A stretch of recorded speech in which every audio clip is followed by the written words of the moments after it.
Bonjour, aujourd'hui je voulais vous partager mon expérience sur ma formation quand je suis devenue professeure de yoga et je vais aussi vous donner plein d'astuces, plein de petites choses à penser avant de vous lancer. La première chose, c'est est-ce que vous avez assez pratiqué le yoga? Il est recommandé de faire du yoga depuis au moins 3 ans avant de faire la formation pour être professeur. Ça veut dire qu'il faut avoir fait à peu près 156 cours de yoga avant de se lancer. 156 cours, ça veut dire un cours par semaine pendant 3 ans ou alors 3 cours par semaine pendant 1 an. Donc réfléchissez un peu, faites vos calculs et c'est aussi comment vous vous sentez à l'aise sur le tapis, combien de profs vous connaissez, les cours où vous avez été, est-ce que vous avez déjà essayé le Ashtanga, le Vinyasa, le Yin, etc., etc. Ensuite, il faut vraiment réfléchir à la différence entre pratiquer et enseigner. Pratiquer, ça n'a rien à voir puisque c'est très personnel, très à l'intérieur de soi, tout est contenu entre guillemets, alors que enseigner c'est l'inverse, c'est tout délivrer, tout relâcher, tout extérioriser. Donc pour savoir si vous allez aimer enseigner et pas juste pratiquer, moi je vous conseille simplement de tester sur vos amis, sur votre famille. Prenez la salutation au soleil par exemple et essayez de l'expliquer, de l'enseigner à quelqu'un que vous connaissez. Vous expliquez les postures, les bénéfices, etc. Vous faites un cours avec la personne et vous voyez comment vous vous sentez. Est-ce que vous aimez ça ou est-ce qu'en fait vous préférez être tout seul en silence et faire votre truc dans votre coin? Pour ma part, comment je me suis jetée dans le bain et je me suis dit ah ouais ça pourrait être sympa, c'est que je faisais déjà beaucoup de yoga quand j'étais en Australie, pratiquement tous les jours. Et je suis partie en Angleterre pour travailler dans un internat, dans une école avec des ados. Et une après-midi, il y avait activité yoga. Donc moi, j'ai pas été, j'ai fait une activité travaux artistiques, voilà, sur le côté. Et quelqu'un vient me voir pendant l'après-midi. Blanche, le yoga c'est une catastrophe, est-ce que tu peux venir nous aider? Je suis allée, je tombe dans une salle pleine d'une cinquantaine de nénettes, d'ados qui essayent de faire du yoga avec une vidéo YouTube.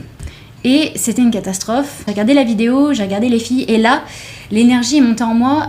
Non, elles vont détester le yoga, elles ne vont plus jamais faire de yoga, ce qui était moi mon expérience personnelle. Mon premier cours de yoga, j'avais 21 ans et j'avais détesté et je suis pas retournée sur un tapis pendant moins 5 ans. Du coup, j'ai eu très peur qu'elles pensent que le yoga c'était nul, etc. Je me suis dit ça peut pas être pire que ça. J'étais en jean, mais un jean assez souple et je me suis mis devant tout le monde et c'était parti. Faut savoir que j'ai une personnalité déjà qui pour moi va assez bien dans l'enseignement puisque je suis très extravertie, j'aime beaucoup parler, ce genre de choses. Donc j'ai vu pendant ma formation de yoga qu'il y avait beaucoup de gens très timides et ça peut être un problème. Donc essayez d'enseigner autour de vous et vous voyez si vraiment vous allez pouvoir être à l'aise ou si vraiment c'est pas fait pour vous de parler devant plein de gens que vous connaissez pas. C'est très important. À la fin de ce cours avec toutes les ados, j'ai fait comme j'ai pu, mais au final j'ai trouvé que c'était super cool, qu'il y en a plein qui ont trouvé ça génial. Elles sont venues me voir avec des étoiles dans les yeux à la fin. Ça fait combien de temps que tu fais ça? C'est trop bien, je vais en refaire, etc. Et pour moi, j'avais réussi mon challenge. Et c'est là que je me suis rendu compte que j'étais vraiment dans l'équipe yoga, dans l'équipe. Il faut que les gens découvrent le yoga, c'est bon pour eux. Et à partir de là, je me suis dit oui, enseigner, ça pourrait être mon truc, mais j'étais pas vraiment sûre. Si vous avez l'impression que ça peut être votre truc, on va se lancer à chercher une école. Alors il y a plein de petites choses à savoir pour choisir son école, choisir sa formation. Déjà au niveau du temps qu'on veut y passer, le temps et le prix souvent sont connectés. Vous pouvez faire une formation très intense qui va durer 1 mois par exemple. Tous les jours vous aurez du yoga et moi je le conseille pas. C'est trop intense à la fois pour l'apprentissage mais aussi pour le corps. Si vous vous blessez au bout d'une semaine, vous faites quoi en fait? Vous pourrez plus faire les asanas, si vous tombez malade, vous n'avez pas le temps d'intégrer tout ce que vous avez appris, je le déconseille. Par contre, moi ce que j'ai fait, c'est un week-end par mois pendant 6 mois je pense, j'ai fait 200 heures, ça m'a coûté 3 000 €. Du coup, 2 jours par mois, donc un week-end, le samedi et le dimanche, on se retrouvait pendant 8-9 heures et on avait la formation. Pour choisir mon école, déjà, j'ai regardé s'ils étaient agréés Alliance Yoga. L'Alliance de Yoga, c'est une certification qui est américaine et qui a une charte de tout ce qui est demandé à un professeur de yoga, à savoir, à la façon d'enseigner, etc. C'est ce qui est reconnu dans le monde entier. Donc moi, comme je voulais donner des cours un petit peu partout, je me suis dit qu'il fallait absolument que j'ai l'Alliance de Yoga sur mon diplôme pour ne pas que les gens remettent en question ma formation. Ensuite, ce que j'ai fait, c'est que j'ai regardé du coup s'ils avaient bien les 6 mois de formation, une formation assez longue. J'ai regardé le nom des professeurs de la formation et j'ai fait mon petit espion. Je suis allée dans leurs cours comme juste élève de yoga et j'ai essayé de voir si j'aimais leur façon d'enseigner, si j'avais confiance en elles, etc. Et j'ai beaucoup aimé, donc du coup à la fin du cours, je suis allée leur parler.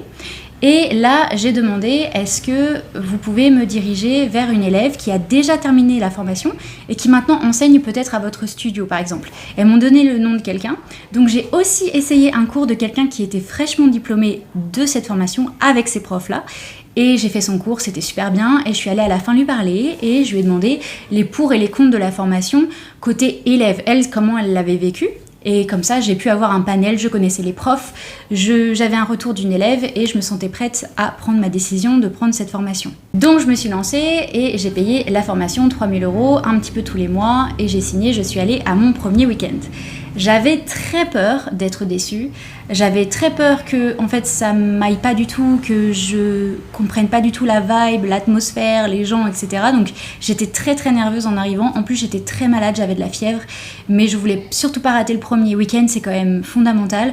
Du coup j'étais au fond de la pièce, à moitié en agonie, et c'est pour ça que je vous dis ne prenez pas un mois, mais prenez vraiment du temps, parce que si vous êtes blessé, vous êtes malade, vous allez le regretter, vous n'aurez pas le temps de vraiment tout intégrer. Donc j'arrive à mon premier week-end et on fait un cours de yoga et ensuite on fait une petite table ronde, on se présente, etc. Et c'est là, au bout de à peine quelques heures, que j'ai su que j'étais au bon endroit, avec ces gens qui parlent de yoga. En fait, j'avais peur d'être saoulée, que en fait ça m'intéresse pas tant que ça, que parler autant de yoga avec autant de profondeur, autant de détails, en fait ça allait pas m'intéresser. Et très rapidement, je me suis rendu compte qu'en fait j'étais à la bonne place et ça a attisé, ça a remis du feu sur cette passion. Et du coup j'ai su que j'étais au bon endroit. C'était merveilleux, merveilleux, merveilleux, merveilleux, merveilleux. Comment ça se passe une journée dans la formation ? Alors, le matin, on arrive et on fait un petit décrassage yoga, donc un cours facile de yoga, des salutations au soleil, etc. Pas des choses folles pour réchauffer le corps, mais pas non plus cramer notre énergie. Ensuite, on a des cours histoire, philosophie, anatomie, on a plein de cours différents. Pour l'après-midi, du coup, on va travailler sur les asanas, sur l'anatomie des asanas. Donc on va prendre un asana, une posture, et on va la décortiquer du petit orteil au petit doigt, les détails à savoir, qu'est-ce qui se passe dans le corps, comment ne pas se blesser, quel genre de maladie ou des blessures ne va pas du tout aller avec cet asana, comment échauffer le corps pour aller vers cet asana, enfin tout sur les asanas. Ça on va le faire pendant 2-3 heures parce que on va l'expliquer, on va apprendre les détails, ensuite on va en petit atelier par 2 ou 3, on va s'enseigner la posture. Donc on s'entraîne en fait à utiliser les bons verbes, le bon vocabulaire pour que la personne aille dans la posture. Donc ça c'est aussi super cool. Et enfin on finit la journée avec une petite table ronde des fois et surtout un autre cours de yoga un petit peu plus difficile, Ashtanga, Vinyasa ou peut-être beaucoup de méditation. Enfin ça va être un autre cours de yoga avec les profs pour aller plus loin dans la pratique. Et voilà, donc ça c'est une journée typique. Donc du coup, entre les week-ends, j'avais beaucoup de temps, ce qui était génial parce qu'il faut énormément pratiquer à la maison. Nous, on nous a demandé de pratiquer 70 heures, donc 70 heures à la maison, en studio, enfin en dehors de la formation. Et on avait un petit journal où on devait écrire l'heure qu'on a fait, le cours qu'on a fait, comment on se sentait, enfin tout un petit journal de suivi de notre pratique personnelle de yoga. Donc ça déjà, fallait avoir le temps de le faire et c'était trop bien parce que on venait d'apprendre bien les détails des asanas et là tout de suite sur le tapis, on pouvait aller travailler sur ça. Ensuite, ils nous demandaient de lire certains livres si on voulait, de philosophie, d'histoire, etc. pour aller plus en profondeur. Il fallait apprendre toute l'anatomie, tous les os, tous les muscles.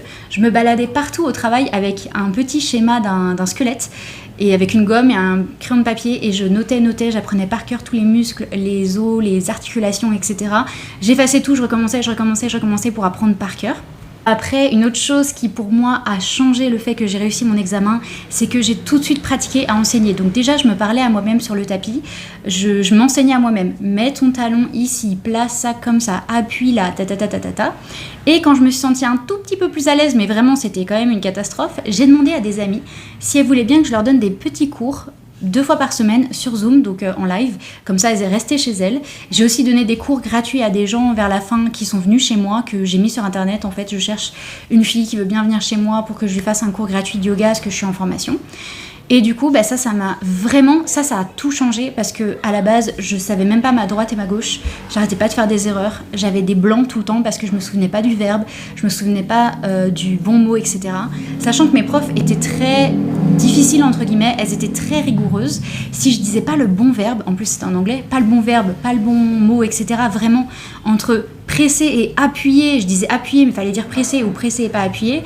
Elle me mettait une mauvaise note en fait, donc il fallait vraiment que tout ce que je disais avait une importance, chaque mot a une importance, donc ça j'ai dû beaucoup le travailler, la création des flows, etc. Et donc j'ai pas arrêté pendant 6 mois de donner des petits cours comme ça à mes amis, à m'enseigner toute seule, à pratiquer le plus que je pouvais pour réussir mon examen et pour devenir une vraie prof, et surtout me dire que quand j'aurais fini ma formation, je n'aurais pas peur de donner un cours, je me sentirais à l'aise, parce que le syndrome de l'imposteur en tant que prof de yoga, il est énorme. Vraiment, on était 12 dans ma formation, 11 femmes et un homme, et c'était la chose que j'entendais le plus, c'est je me sens comme un imposteur, je me sens pas prête, je suis pas assez bonne, nanana. Et alors que si, en vrai, si on pratique et qu'on commence à s'habituer, ça devient une seconde nature de venir sur le tapis et d'expliquer et d'enseigner. Le jour de l'examen, qu'est-ce qui nous est demandé ? L'examen écrit et un examen pratique. L'examen écrit, donc on a une feuille, on avait nous par exemple un petit squelette,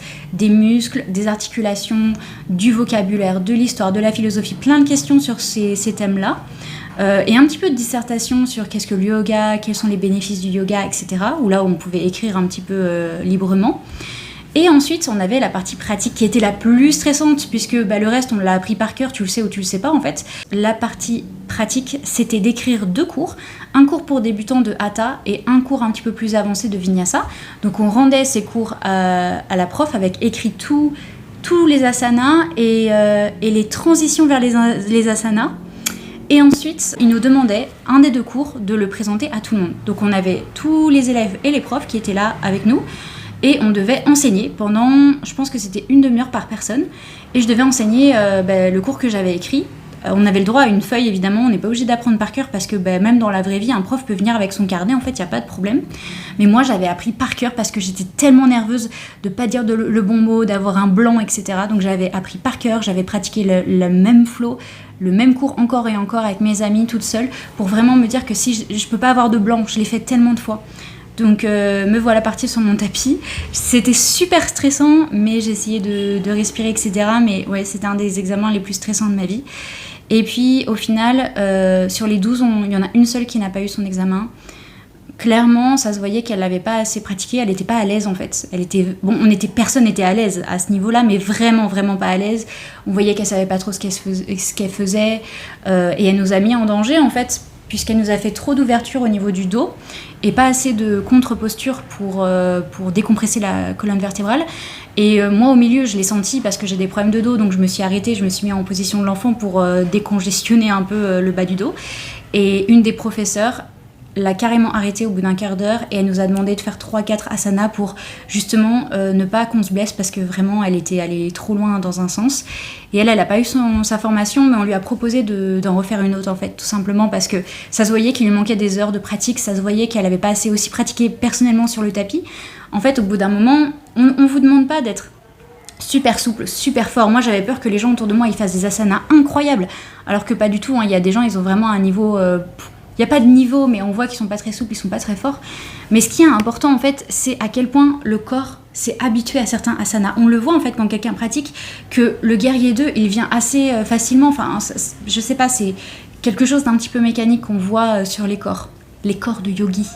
Voilà, moi ce que j'ai préféré, ce que je me rends compte qui a été le plus important dans ma formation, c'est que mes 2 profs, c'était 2 femmes, elles étaient extrêmement différentes. C'était vraiment le yin et le yang, l'énergie masculine, l'énergie féminine, une personne très dans l'anatomie, la science derrière tout, toujours tout expliqué de manière très rationnelle, et l'autre était très spirituelle, le sanskrit, la méditation, vraiment beaucoup plus douce, et voilà. Et du coup, d'avoir eu ces 2 personnes-là très différentes, ça m'a vraiment donné 2 genres de yoga différents, 2 façons de pratiquer et d'enseigner différemment. Et maintenant que je suis à Bali et que je prends des cours avec des profs du monde entier, je me rends compte à quel point ma formation était géniale, parce que je vois en fait les erreurs des autres profs.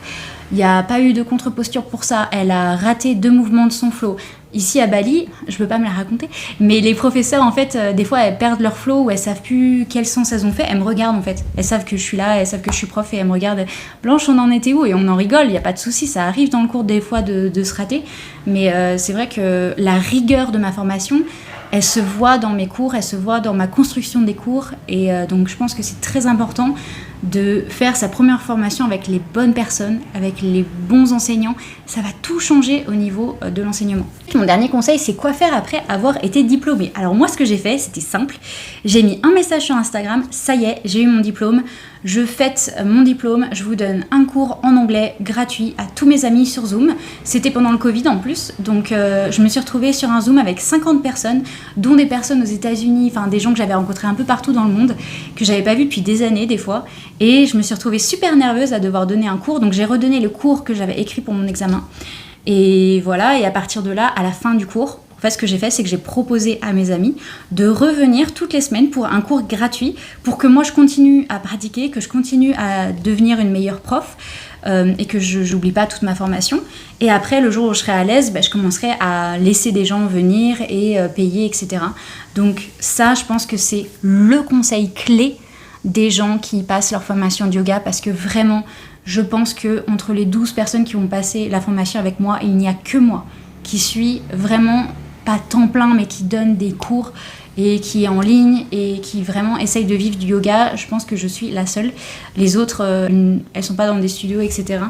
Et ça, c'est à la fois le syndrome de l'imposteur et à la fois le fait de ne pas avoir tout de suite mis les pieds dans l'étrier et se dire je donne un cours, maintenant à partir de maintenant je suis prof et la semaine après la formation, ça y est, c'est parti, je vais donner des cours dans des studios ou je donne des cours en ligne ou je donne des cours à mes amis et je ne m'arrête plus. Il n'y a pas de pause après, on continue pour s'exercer, pour devenir meilleur. Voilà, c'était tous mes conseils. Si jamais vous avez une question, mettez-les dans les commentaires et bien sûr un petit cœur sur la vidéo pour que d'autres personnes puissent la trouver sur YouTube. Je vous souhaite une très bonne journée, une très bonne séance de yoga. Bye!